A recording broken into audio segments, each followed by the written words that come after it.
ወዳንቺ ስመጣ ጥያቄ ብዙ የነበረኝ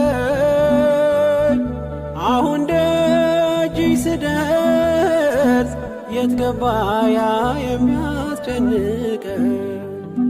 እንዴት ብትወጂ ነው እንደዚህ ፈጥነሽ ምትደርሺልኝ?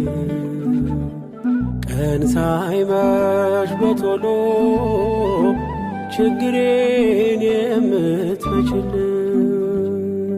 የበረከቴ ምንጭ ኪዳነ ምሕረት አዛኝቷ እናቴ ኪዳነ ምሕረት መባረኪያዬ ነው ደጅሽ መባረኪያዬ